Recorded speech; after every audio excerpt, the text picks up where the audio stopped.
Welcome to our Sunday morning worship service. It is the third Sunday of the season of Lent. Gentle God, we thank you for your Lenten walk through Galilee, and we thank you for our lives. We thank you for healing grace and teaching challenge. We thank you for the miracle that our little gifts are turned into many loaves. We thank you for the parables that tease us, the supper of Passover and passion that make us whole, the cross and tomb and heaven that calls us. Gentle God, we thank you that what is written in the Gospels and in our hearts is the story of Jesus of Nazareth.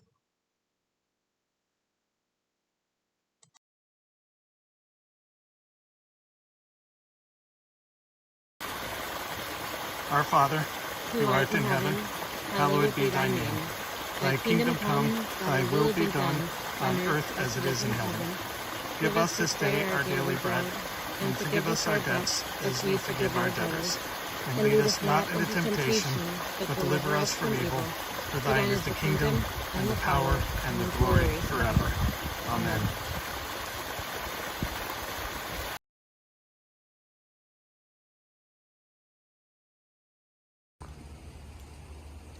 Today's scripture is from Matthew chapter 7, verses 15 to 20.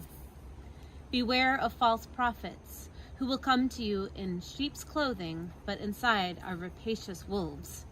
By their fruits you will know them. Are grapes gathered from thorns or from thistles figs?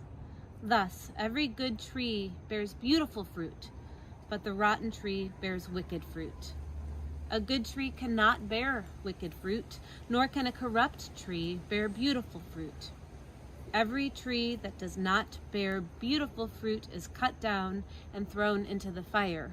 Thus you will know them by their fruits.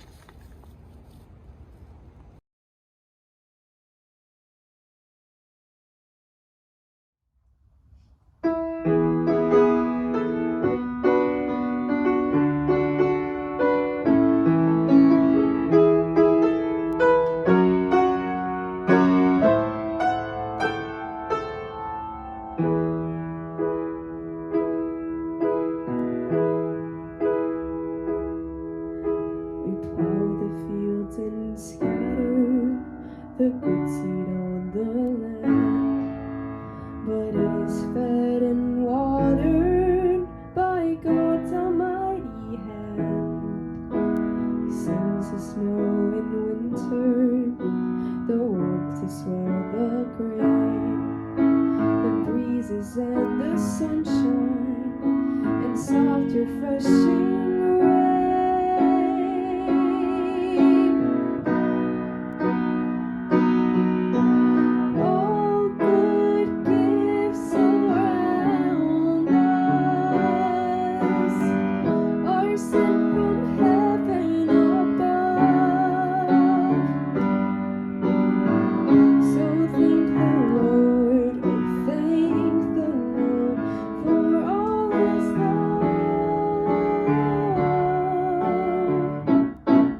This morning I want to begin by sharing 3 vignettes with you. Vignette 1, from a new book called Sandy Hook, An American Tragedy and the Battle for Truth. In it, the author Elizabeth Williamson writes these words. 2 days after the shooting, before the funerals began, President Barack Obama arrived to plead with the families of the dead and their neighbors. Do not lose heart. The president drew on Newtown's history, its traditions, and the stories of heroism during the shooting to fortify them. He said, as a community, you've inspired us, Newtown. In the face of indescribable violence, in the face of unconscionable evil, you've looked out for each other. You've cared for one another, and you've loved one another. He concluded, this is how Newtown will be remembered. And with time and God's grace, that love will see you through. In the darkened auditorium of Newtown High School that night, the president's words to Newtown sowed comfort, acknowledged anger, and brought the dawning of a desolate fact. More than 300 years after Newtown's founding, technology with the ubiquitous, vaguely whimsical name Google would forever link their town with the murder of children. Unimaginably, in time, the words Sandy Hook would come to symbolize a sinister development in American culture and technology, transforming a massacre at school into a battle for truth. In an age when facts have never been more knowable and accessible, some Americans would insist that nobody died at Sandy Hook Elementary School, and that everyone involved, from the children and educators to those who tried to save them, were actors in a government-led hoax, driven by ideology or profit, or for no sound reason at all. Conspiracy theorists would use technology created to unite the world to hunt and attack vulnerable people. Vignette 2.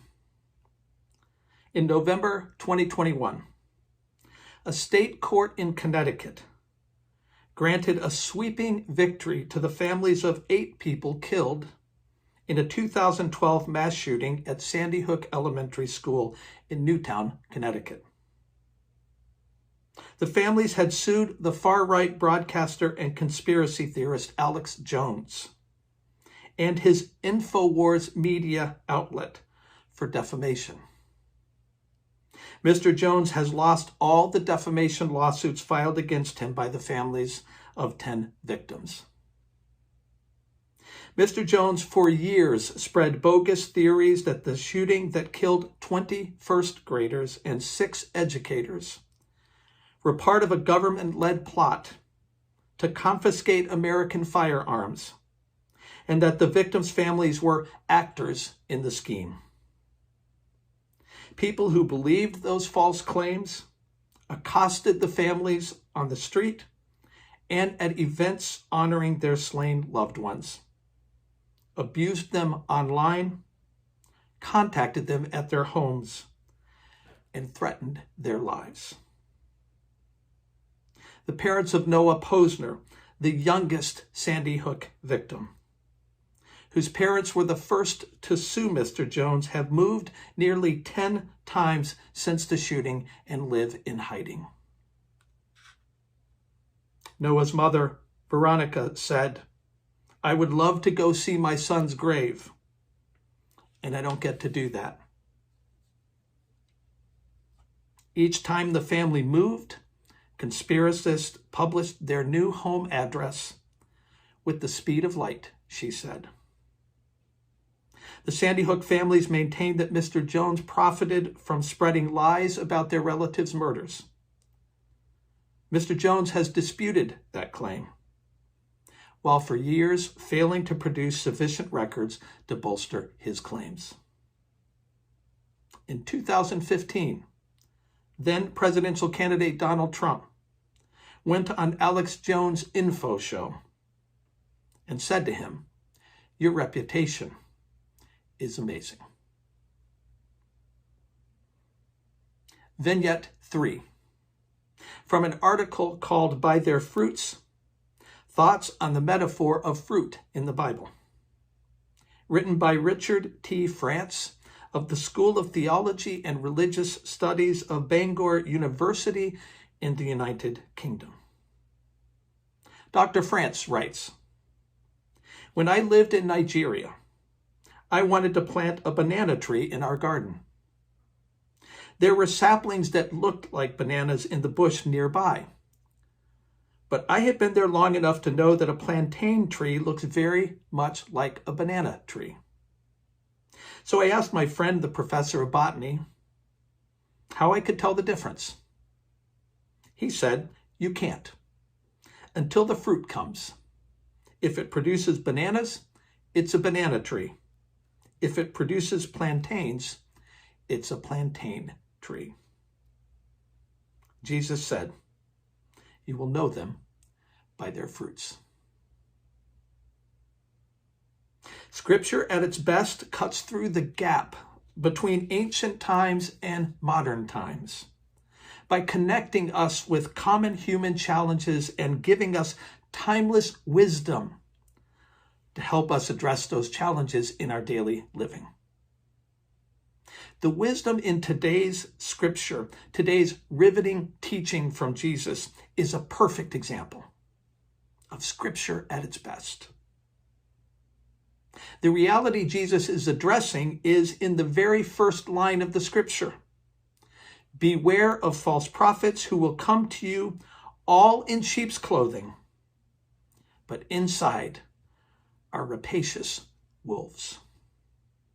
Sheep's clothing, meaning looking like us or looking harmless, appearing to be one of us, sharing our values, fooling us by blending in, saying things that make us feel good or important or even right. And they may be impressive people, charismatic, intelligent, wealthy, famous, religious, even Christian. Remember who showed up in sheep's clothing to the 3 magi who were seeking to see the baby Jesus in Bethlehem? Herod. Herod, who said to the magi, "I want to see this child too. Like you, I want to worship him.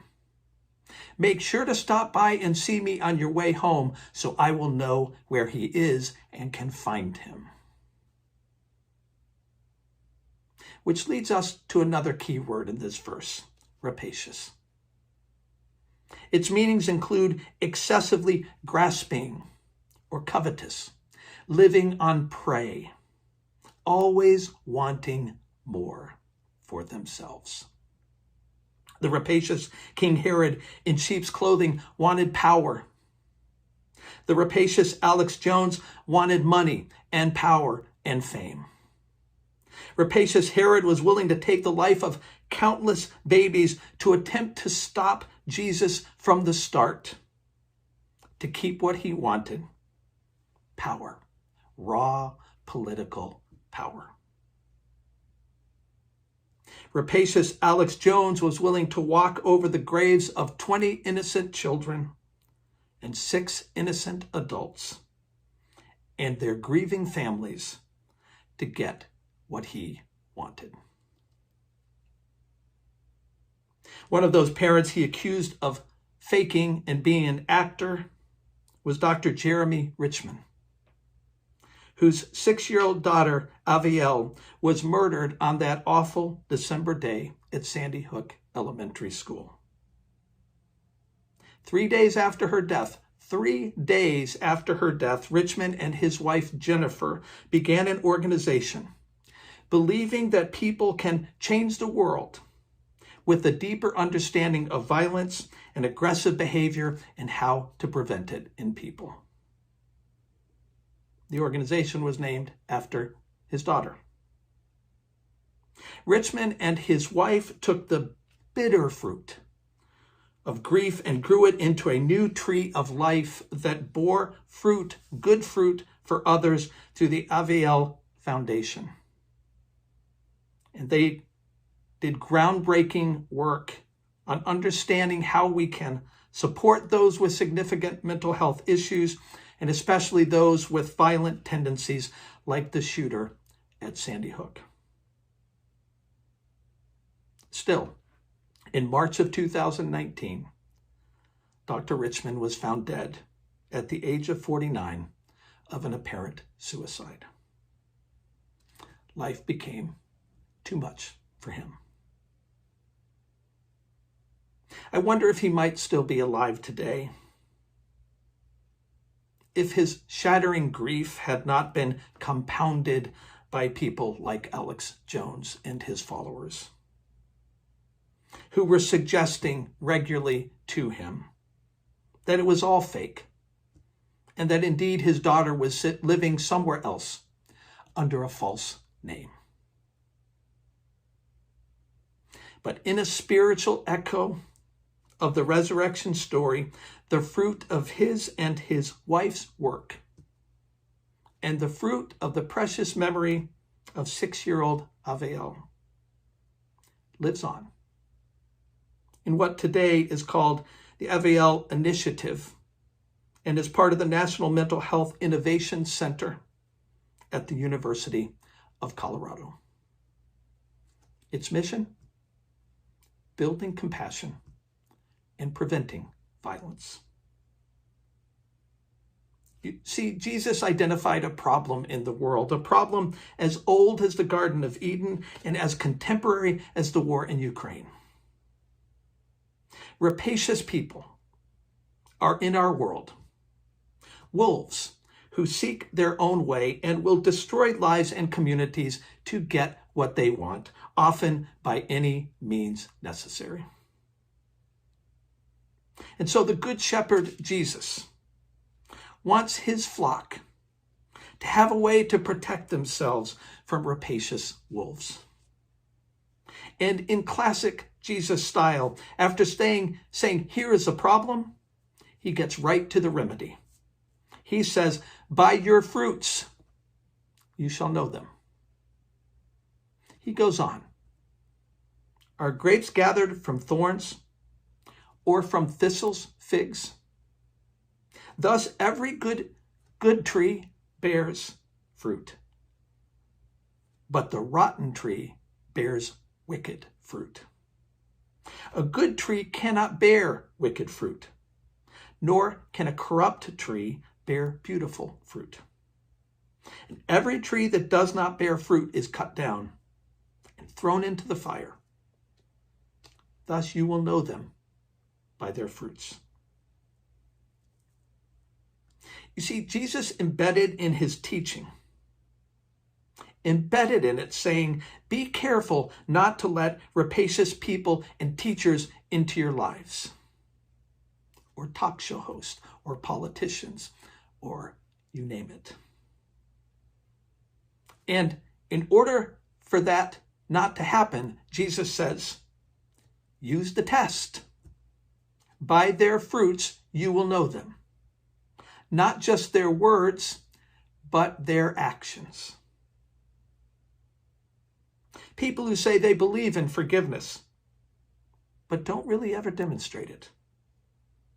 People who say they believe in reconciliation, but yet create conflicts.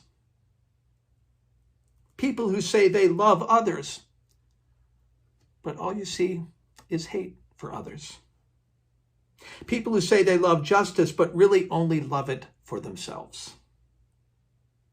People who say they follow Jesus, but follow more their self-interest than the interest of God. People who say they are humble, but they seek recognition. People who say they are generous, but really only want to give when it benefits them. People who say they don't like to gossip and in the next sentence, gossip.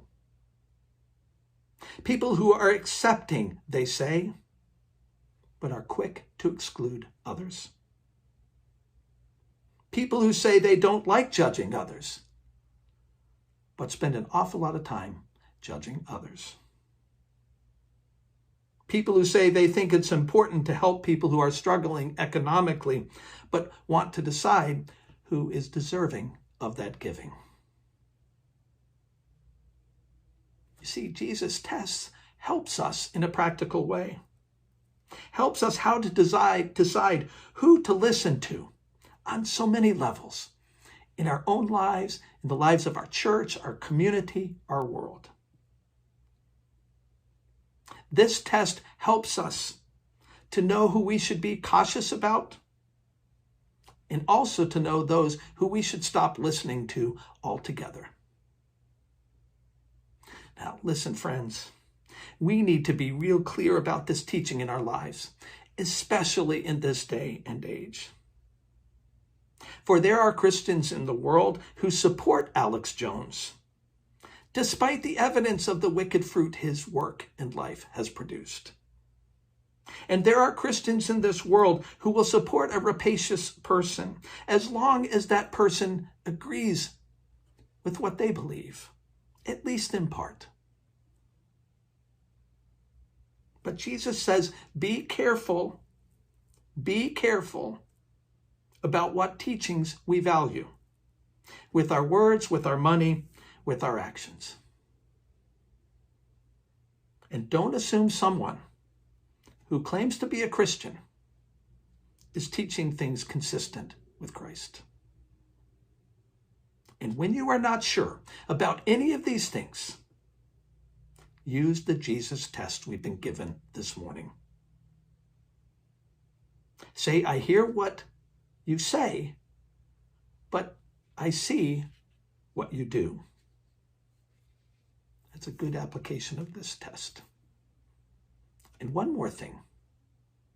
While you're putting this test to others, put this test to yourself. What kind of fruit is your life producing? Amen.